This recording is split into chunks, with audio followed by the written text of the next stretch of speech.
আল্লাহ যদি ভালো না করান, ডাক্তারের বাবার ক্ষমতা নাই যে রোগীকে ভালো করতে পারে। আর আল্লাহ সুবহানাহু ওয়া তাআলা যদি ভালো করান, পৃথিবীর কোন ডাক্তার তাকে রোগাক্রান্ত করতে পারবে না।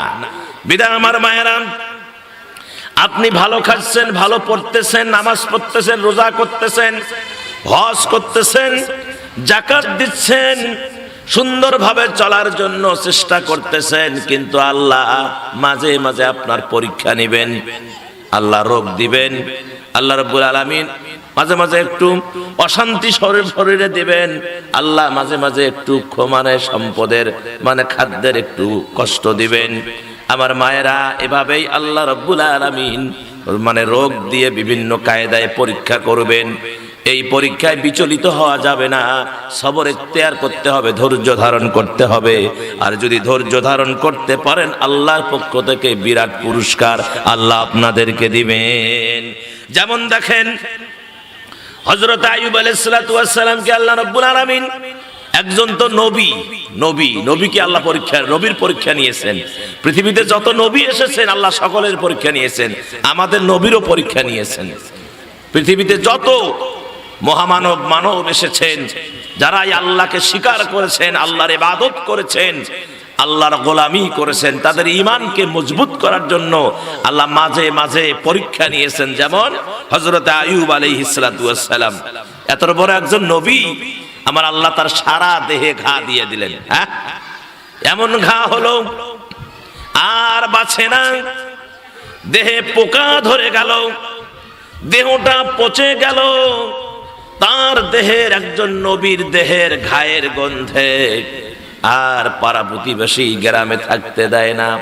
এই জন্য ওই সময়ে শিল্পীরা গজল গাইছিল, আইয়ুব নবীর ঘায়ের গন্ধে থাকতে দেয় না পাড়ার লোকে, আহারে রহিমা বিবি হস্তে কেন ভিক্ষার ঝুলি, বেড়ায় রহিমা অলিয়ার গলি।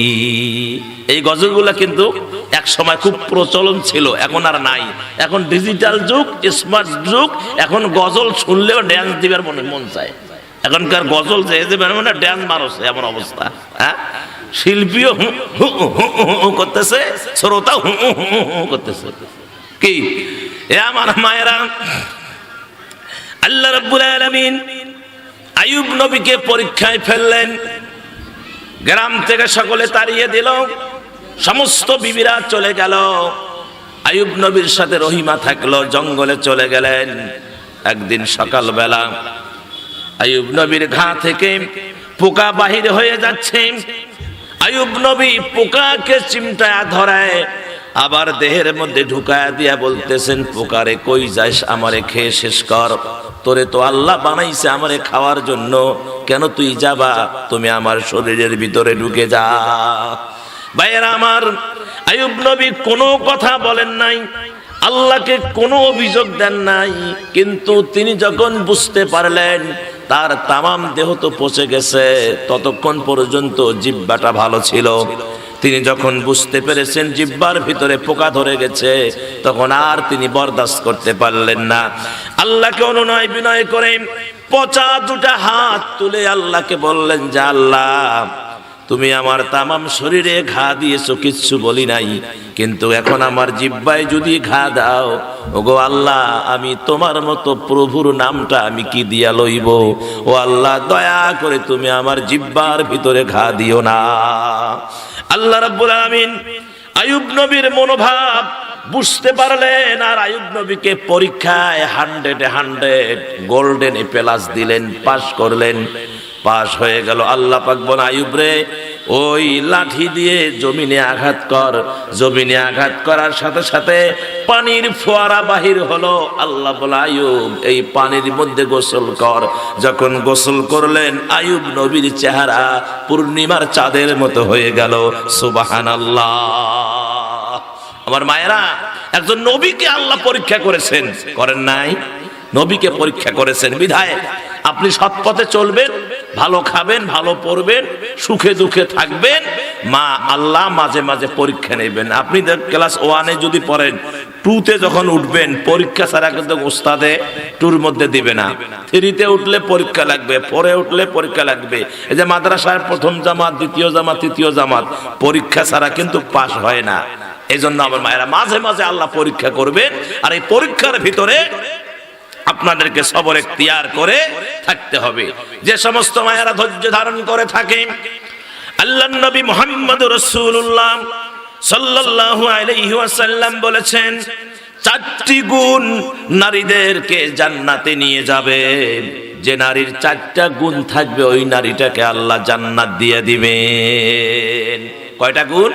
4টা। খুব মনোযোগ দেন, খুব দামি কথা মা, খুব দামি কথা। 4টা গুণ যে নারীর ভিতরে আছে সেই নারী কই যাবে? আল্লাহর জান্নাতে যাবে। আল্লাহ নিজেই জান্নাতে দিয়ে দিবেন। সুবহানাল্লাহ। 1 নম্বরে, স্বামী যখন বাড়িতে আসে, খুব মনোযোগ দেন, যাদের স্বামী আছে তাদেরকে বলছি, স্বামী যাদের বাড়িতে আসে বাহির থেকে যখন স্বামী বাড়ির ভিতরে আসলে সব কাজ বন্ধ, যত প্রকারের কাজ আছে, বিছনা ঝাড়া বলেন, আঙ্গিনা ঝাড়া জানেন, ভাত রান্না করা বলেন, আর তরকারি রান্না করা বলেন, ও মা যত প্রকারের কাজ আছে তামাম কাজ ফেলায়া দিয়ে আগে স্বামীর কাছে গিয়ে দাঁড়াবেন, স্বামীকে সালাম দিবেন। আল্লাহু আকবার। কুলাঘাটের মায়েরা, হ্যাঁ, স্বামী বাড়িতে আসলে কয়, সুইটির মা, ও সুইটির মা, সুইটির মা নাই, মানুষের বাড়িতে যা খোঁজ গল্প করছে। কথা কেন কেন? সুইটির মা স্বামী খুঁজি পাওছে না, কই যে গেছে সুইটির মা নিজেও জানে না যে উনি কোথায় আছে। বিদায় আমার মায়েরা, স্বামী যখন বাড়িতে আসবে তামাম কাজ শেষ, ব্রেক, সাথে সাথে ব্রেক। এই সাউন্ড একটু কমায় দাও, এই অপারেটর কোথায়, একটু সাউন্ড কমায় দাও। সাথে সাথে সমস্ত কাজ ব্রেক। আপনি দেখেন নবী যখন ঘরে আসতেন, আমার নবী যখন ঘরের ভিতরে ঢুকতেন, আল্লাহু আকবার, আপনারা তো এমনও দেখা যায় রাত্রিবেলায় স্বামী যদি গভীর রাতে বাড়িতে আসে, দোকান থেকে, বিভিন্ন জায়গা থেকে, মাহফিল থেকে, বিভিন্ন জায়গা থেকে আসে, স্বামী যদি আসে, অনেক সময় দেখা যায় দরজা ভাঙার মতন উপক্রম হয়। আম্বিয়ার মা, সুইটির মা, আব্দুল কুদ্দুসের মা, আম্বিয়ার মা শোনে না। আম্বিয়ার মা এমন ঘুম, এমন সে নাকের ডোডান, এবারে নাক ডোড়াচ্ছে 3 বারই পরে শোনা যাচ্ছে, মানে বোঝা যাইতেছে যে মকবুলের বউ ঘুমাইছে। কথা কন না কেন? গ্রামের মানুষ বুঝতেছে না মকবুলের বউ ঘুমাইছে, মনে হয় ট্রাক রেলগাড়ি যাচ্ছে।